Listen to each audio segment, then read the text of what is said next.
Les fuites de capitaux des actifs libellés en yens vont probablement s'accentuer car l'assouplissement de politique monétaire devient de plus en plus agressif au Japon. Stuart Alsop, BMI Research.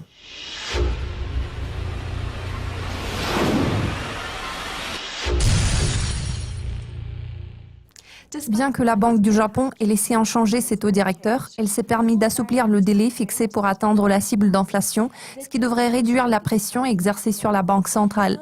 Cela se reflètera-t-il sur les perspectives à court terme de la paire livre sterling-yen japonais ?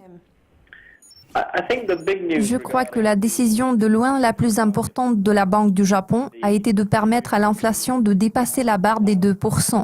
À mon avis, le fait que les responsables de la Banque centrale aient réitéré leur cible d'inflation fixée à 2% à plus long terme témoigne de leur attitude extrêmement accommodante. Au fur et à mesure que les marchés digèrent cette information, le yen devrait commencer à en subir les effets négatifs. Is taken in over the coming days, that we should start to see that negatively impact the yen.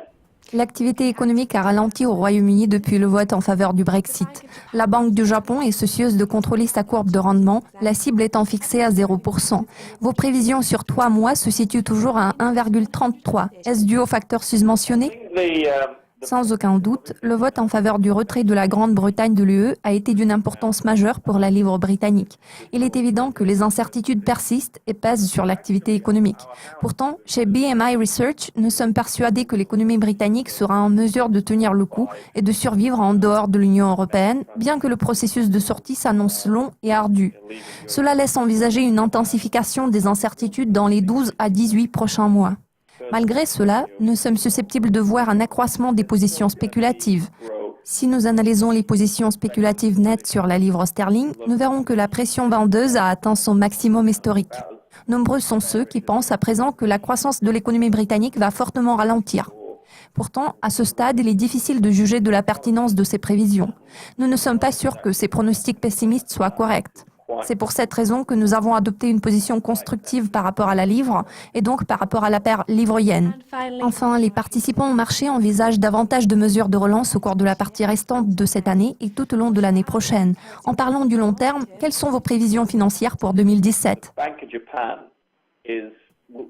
La Banque du Japon sera obligée d'augmenter ses achats d'obligations l'année prochaine, vu qu'elle essaie de maintenir les taux d'intérêt à leur bas niveau. Même si l'inflation progresse, la Banque du Japon sera contrainte d'élargir son programme d'achat de titres d'emprunt. Lentement mais sûrement, nous entrevoyons une reprise graduelle de l'inflation et une progression des attentes en matière d'inflation, ce qui devrait fragiliser le yen à plus long terme.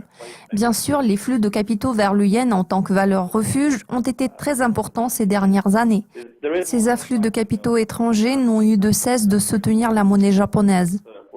Par contre, si les investisseurs se rendent compte du fait que l'assouplissement monétaire devient de plus en plus agressif au Japon, cela pourra potentiellement les inciter à faire sortir leurs capitaux du pays. Ainsi, les fuites de capitaux des actifs libellés en yens devraient s'accentuer en allant de l'avant.